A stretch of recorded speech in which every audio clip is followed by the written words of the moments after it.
मराठा समाजासमोर असं कुठलंच आव्हान नाही आणि असं काय कारण पण आव्हान तर माझ्या मताने त्यांच्याकडे उभा राहिले कारण आम्ही ना महायुतीला निवडून द्या म्हणलं ना महाविकास आघाडी आपला अजेंडा स्पष्ट आहे एवढ्या वेळेस पाडा उभा करण्यापेक्षा पाडण्यात सुद्धा खूप मोठा विजय जो सगळ्या शिवारीच्या अंमलबजावणीच्या बाजून असेल मराठा आणि कुणबी एकाच्या कायद्याच्या बाजून असेल याला समाजानं सहकार्य करावं आपल्या लक्षात एक गोष्ट असली पाहिजे मुलं डोळ्यासमोर ठेवून आणि आरक्षण डोळ्यासमोर ठेवून मराठा समाजाने यावेळेस ताकदीनं काम करायचं आणि मराठा समाजाला इशारा कळालेला मराठा समाज बरोबर करतो उमेदवार तुमच्या स्वागताला येत आहेत सत्कार करतायत वंचितचे उमेदवार होते काँग्रेसचे उमेदवार होते सत्कार स्वीकारले नाही मी नाही वैकेल त्यांना फोन होती गर्दी दिलं आपल्या सत्कारासाठी आलेल्या होत्या आपण त्यांचा सत्कार स्वीकारला काय सांगितलं मी नाही बघितलं पण आता सत्कार कर म्हणला मग तो पंचायत पक्ष झाला तो रस्त्यावर आले माया का वैद्य त्यांच्या माय भावकी जोडीचे म्हणून आम्ही रोज मांगावर खोरपा लोक संघटना म्हणून माय ओळखते कुणी माय हात झाड देते आणि पाठिंबा दिला का कोणाला नाही कोण येत आहे कोण जाते माझ्या मतात हे नाही मत मग भाजपचा येतोय एका वेळेस मग तर शिवसेनेचा येतोय राष्ट्रवादीचा येतोय काँग्रेसचा येतोय महाविकास आघाडीचा येतोय मी रस्त्यानं चालत असताना येणार हा पाहुणा आहे मग तो कोणी असतो मी पण पाहुणाच आणि ते पण पाहुणेच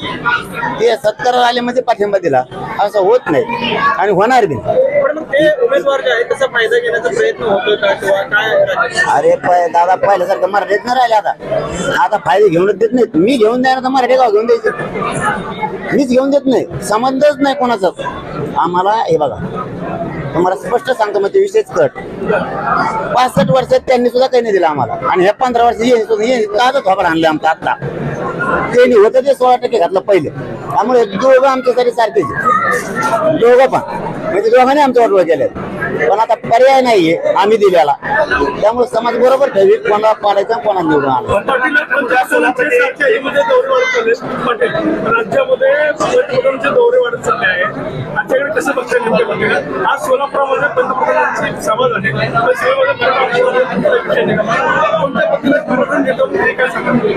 त्यांचे दौरे पडायचे तुम्ही काय दौरे टाकणार नाही त्यांचे पण हे खरं आहे मोदी साहेबाला इतक्या सभा महाराष्ट्रात घेण्यात कधी गरज नाही पडली दुसरी गोष्ट ते त्यांचं चिन्ह सोडून माझ्या थोडं तोंडात आलं त्यामुळे त्रास होतो बोलायला त्यांचं चिन्ह सोडून ते दुसऱ्याच्या चिन्हाच्या प्रचाराला माया ऐकवत नाही आली त्यांच्यावर पहिल्यांदा अशी वेळ आली की त्यांचं चिन्ह सोडून त्याला दुसऱ्या चिन्हाच्या प्रचाराची जायची वेळ आली याचबरोबर मोदी साहेबाला आणखीन एक यांच्यामुळं भोगायची वेळ आली म्हणजे महाराष्ट्रातल्या त्यांच्या नेत्यामुळे मोदी साहेबांवर एवढी बेतली बाकीच्या राज्यात काही राज्यात 88 उमेदवार तरी एकाच टप्प्यात निवडणूक महाराष्ट्रात 5 टप्प्यात टाकली आणि 5 टप्प्यात त्यांना मोदी साहेबालाच आणायचे एवढे हाल मोदी साहेबांचे फक्त स्थानिकच्या भाजपच्या लोकांमुळे झाले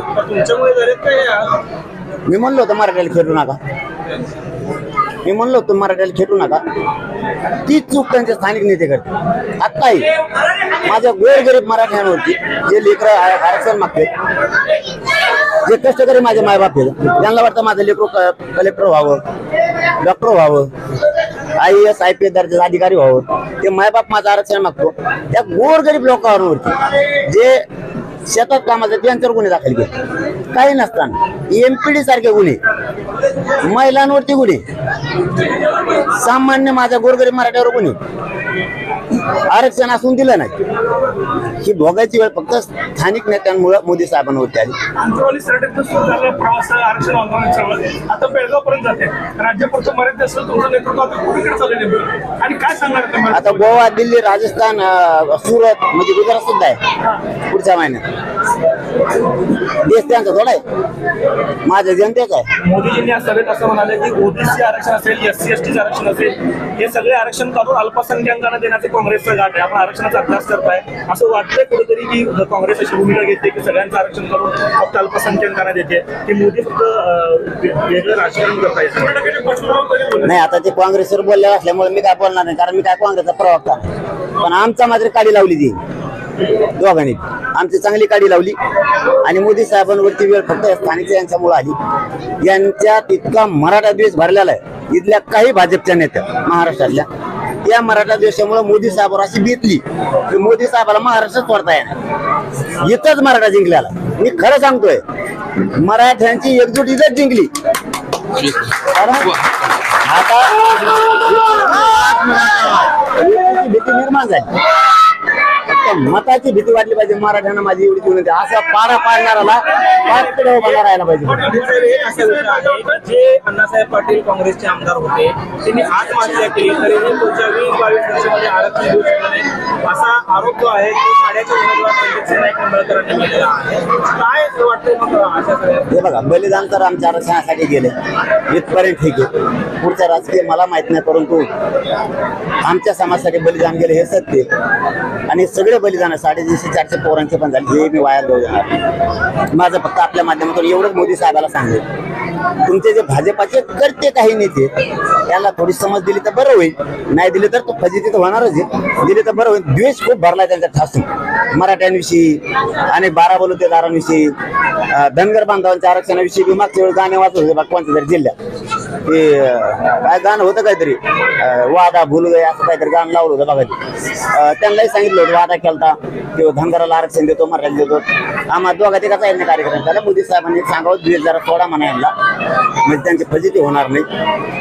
जर असं सुरू राहिलं विधानसभेला मी मैदानात सप्रसापच करणार सोडतच नाही. मराठा समाजाची नेमकी भूमिका आहे. माझा राजकारण मार्ग नाही. मला राजकारण करायचं नाही. पण सगळे स्वरीच अंमलबजावणी होणे आणि मराठा आणि कुणबी एकच कायदा जर पारित आता आचार नाही केला 6 जूनच्या 288 ला आम्ही येत आणि मैदानात मी स्वतः असणार राजकारणात नाही पण मी देणार समाज बनवणार आहे. त्यात मुस्लिम समाज आहे मराठा समाज आहे दलित समाज आहे 12 बलुतेदार आहेत लिंगायत समाज आहे त्याच्यामध्ये धनगर समाज आहे. आम्ही एवढे बी एकालो यांचा उलटा सुलटा कार्यक्रम लावला म्हणून आता त्यांचीच भजी चालली मी काय करू बघू. माझा समाज मराठा समाजाच्या सोलापूर नाही पूर्ण महाराष्ट्रातल्या मराठा समाजासाठी सांगितलेलं आहे की ही निवडणूक मी याच्यात नाहीये. ही समाजाच्या खांद्यावरती आहे. तुमचे लेकरा डोळ्यासमोर ठेवा आणि आरक्षण डोळ्यासमोर ठेवा. जो सगळ्या सोयरीचा अंमलबजावणी बाजून मराठा आणि कुणबी याच बाजून असेल त्याला सहकार्य करा.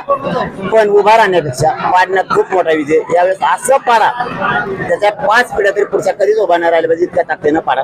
मराठ्यांच्या मताची भीती पाहिजे. याच्यात नाहीच दिलं मी कधीच म्हणलो नाही याला मदत करा त्याला करा पंचायत पक्षाला करा. अपक्ष सुद्धा आम्ही दिला नाही. आमचा पाठिंबा पण कोणाला नाही. पण जर दिलं नाही तर मात्र विधानसभेला आम्ही मैदानात. मराठा समाजाचे काही कार्यकर्ते भाजपमध्ये आहेत काही काँग्रेसमध्ये आहेत त्यांना काय सांगाल? तिथे कीड लागली ना आम्हाला गोरगरिबाचं आमचं कल्याण त्यांच्यामुळे व्हायला. ही कीड लागलेली जी आहे ना तिला धुतो आम्ही उघडे पडायला लागले. आता ही लोकसभा आमच्यासाठी अशी मानली आम्हाला नेमके चेहरे दिसले कोण कोणाचा नेमका जातीचा आहे का पक्षाचा आहे. या 1.5 महिन्यात कुंकड पळालाय. जातीच्या बैठकाला पळाला का जातीचे काम करायला पळाला का नेत्याच्या पॉम्पलेट घेऊन पळत होता. तो जातीला बाप मानतोय आणखी नेत्यालाच बाप मानतोय. हे उघडे पडलेत. हे आमच्यासाठी विधानसभेला चांगलं झालेलं आहे. आम्ही समाजाच्या बाजूने समाजाला चांगला संदेश गेलेला आहे. समाजाला कळतं कोणाला पाडायचं कोणाला निवडून आणायचं. माझ्या गोरगरिबाला न्याय दिसून मी हटत नाही.